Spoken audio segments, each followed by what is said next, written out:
The story of the Doomslayer came to a close at the end of the second DLC of the Ancient Gods, where the Dark Lord was defeated, Hell was contained, and Earth was saved. This was all at the cost of the Slayer being put back into the sarcophagus, waiting to be used once again to save mankind.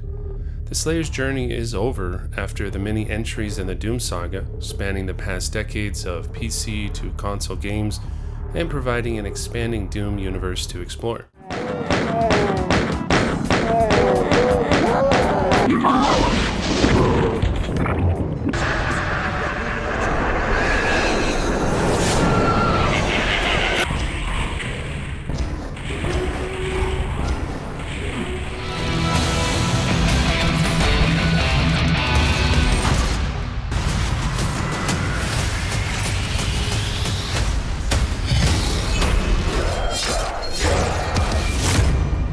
Is this indeed the end of the best series created by id Software?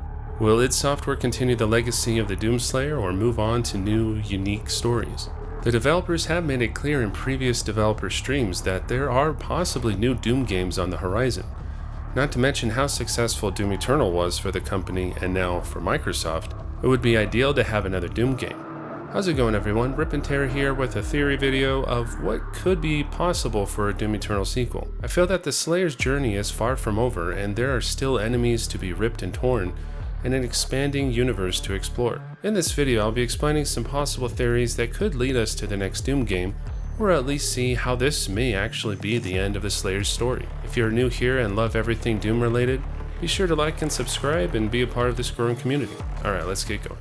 Doom Eternal was one of the best sequels of all time. It was like the Empire Strikes Back for video games, bringing the Doomslayer back after stopping the Hell invasion on Mars, and ending the reign of those who used and betrayed him. After defeating his adversaries such as the Con Maker, the Icon of Sin, Samur Maker, and the Dark Lord, it might have seemed that everything has come to a close. After defeating the Con Maker, there is a voice in the background that's not too joyful of the outcome of the battle.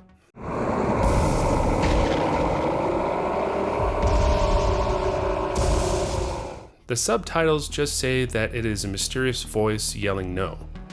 Older versions of the game did say that it was the Dark Lord, but that was a mistake and was changed back to a mysterious voice. It could have also been id Software retconning the story for the DLCs, or it was an actual hint to a new threat. And mysterious voice is back to no. Right. That's what we were talking about earlier, yeah? Yeah, someone greater than, or a step beyond Devoth. And the Maker, like, who's to say that that voice is evil or good, or, you know, who they are? So, who could that be? We know that the Dark Lord was the supposed creator of all things after playing the Ancient Gods Part 2. He created the Makers, his people of Amora, and everything else in the known universe that is mentioned in the lore. However, who created him? There may be other forces at play that have been pulling the strings.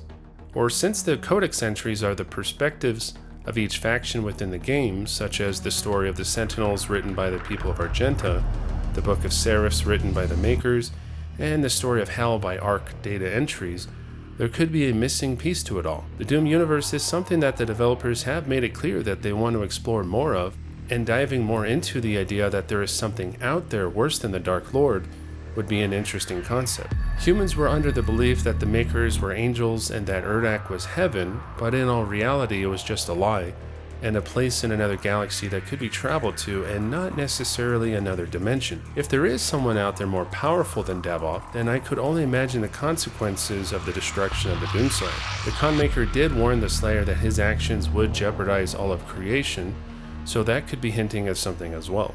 This powerful entity could be the actual creator of the Doom universe, and Devoth was merely a servant, or rather an experiment gone bad. Now, of course, if the actual creator was all-powerful, why didn't he do anything to stop the Slayer? This god or powerful being could either have some limitations or chooses not to interfere until it is absolutely necessary. I feel like this god would not be on the side of the Slayer, because if he was, then he wouldn't have been angry with the death of the Con Maker. So I think it is very possible that he will make an appearance in the next game, or at least have some mention of him. He might try to rebuild what was destroyed by the Slayer, or allow Devoth's creations to sort things out. What do you guys think about this theory?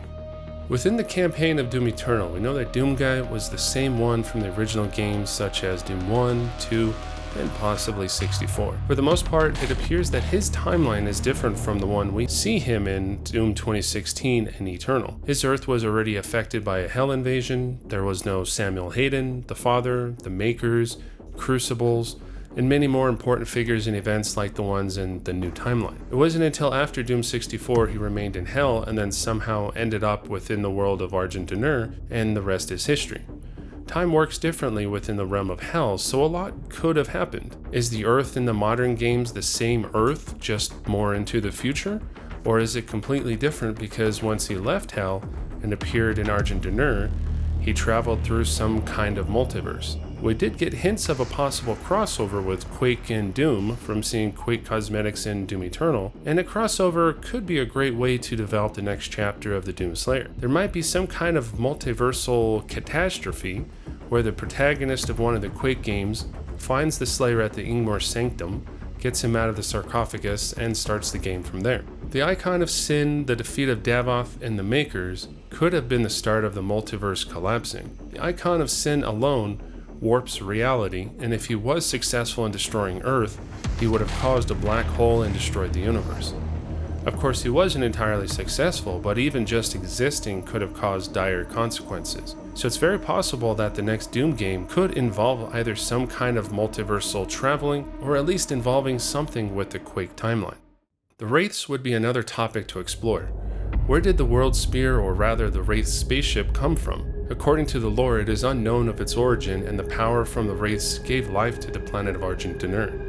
They were imbued with powerful energy that the Makers were obsessed with, and allowed the people of Argenta to prosper for millennia. It's very possible that the Wraiths have something to do with the creator of the Dark Lord. They are neither demon nor maker, considering there is nothing in the lore supporting those ideas, so they would have to be aligned with another powerful force that is beyond the reaches of the Dark Lord. However, you could argue since they do look somewhat demonic in nature, they could have been created by Davoth, and their arrival to RipNtear was completely planned out by the Dark Lord. Their power was what prompted the Makers to join forces with the people of Argenta, and eventually use that power to prevent their transfigurations. Also, it was all part of the plan to have Wraith energy be converted to Argent energy, initiating the conflicts that led up to the demise of the Makers, and ultimately providing Davoth his exact revenge on those that betrayed him. So, all in all, the Wraiths still have quite the mystery to them, but hopefully they will be explored more in the sequel to Doom Eternal. It would be a missed opportunity for id Software to move on and never explain more about the Wraiths.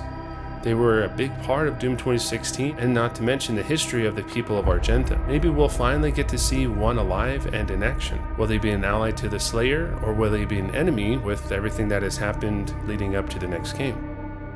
There's also the idea of what happened to Samur Maker and the Father after the Slayer was put away in the sarcophagus. At the end of the Ancient Gods Part 1, Samur's transfiguration has already begun, and fought the Slayer to prevent him from accessing the Luminarium in Urdak.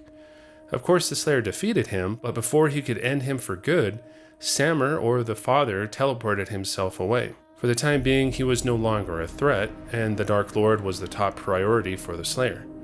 Samur could have gone somewhere to heal and continue his transfiguration. We don't really know the full extent of the process, except for the fact that they end up looking like a Cthulhu-like creature and submit themselves to a voluntary death according to the Maker lore. At the end of the Urdak level in the base campaign, you can see what the Makers would look like during the transfiguration process, as well as when you defeat the Con Maker. It's tough to tell if there is an end to the process without any intervention, such as they die after a while, they become larger, more dangerous, or become a world ender, much like the Icon of Sin. I'd like to think that the Makers throughout the generations knew that they could be such a big threat that they ensured that whoever was about to enter that process would step down from power and submit themselves to ensure a smooth transition of power. That would have been the way until the discovery of Argent Energy, and the last Con Maker was able to avoid the transfiguration, at least until her defeat.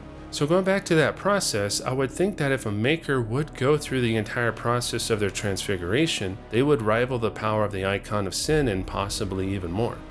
Since Samur was the Father's favorite, has been exposed to Argent Energy, and with no Con Maker or the Father to intervene, it's very possible that his transfiguration would be more severe. He could at the very least be one of the main antagonists in the next Doom game. He could also attempt to rebuild what was lost alongside what's left of the Father. Hell is contained due to the defeat of Davoth, but who's to say that it's a permanent event? Samur is obviously not the same anymore, so it's possible that he would work with the Dark Realm or find others that are willing to join his cause. With no Dark Lord or Slayer to get in his way, the possibilities are endless. Would he exact his revenge on the Slayer alone, or would he gather more forces from dimensions beyond to wage a never-ending conflict? Let me know what you think about this theory. Something else to mention is a slight time gap from the start of the invasion of Earth to when we get the Elena Richardson log entries. The events on Mars were around 2150, and the invasion of Earth and formation of the Ark was around 2151. However, in Dr. Elena Richardson's logs, they are dated around 2163. Now, of course, this could have just been an error by id Software, or there is indeed a time jump in the game. We know that there is a time gap between Doom 2016 and Eternal, so it's possible that the first level picks up at the year of 2163. The next game could potentially have a flashback or even a playable level of Samuel Hayden leading the charge with Ark soldiers and wielding the demonic crucible. We could finally see what potential that weapon could have against the forces of hell versus what the Sentinel crucible is capable of. The demonic crucible seems to have more abilities, as we were able to drain the life force of the captured Wraiths in hell at the end of Doom 2016. Marauders do have their own version of a demonic crucible, but I think the Slayer's demonic crucible has more meaning and or importance. The next game may have a different hub or base of operations, so leaving the demonic crucible on the Fortress of Doom wouldn't be necessary anymore and could be used once more. Other than that, the next game could end up being hundreds, if not thousands of years into the future, allowing whatever evil force to cause the Slayer to return once again.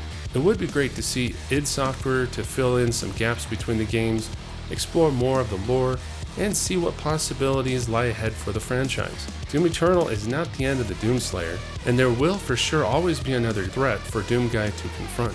I hope the next game will be revealed sooner than later and see how id Software can beat Doom Eternal.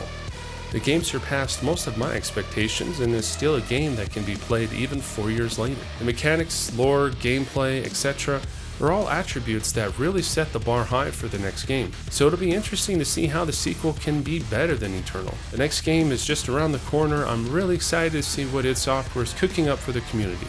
At this point, I would be totally okay with a new game that is not Doom related, but all in all, we may see what the next game will be at this year's Xbox Showcase and possibly QuakeCon. If you're new here and like what you see, be sure to check out my social media links to see other things over there, and be sure to subscribe to the channel as well. Hope you have a great one, and don't forget to rip and tear. Peace.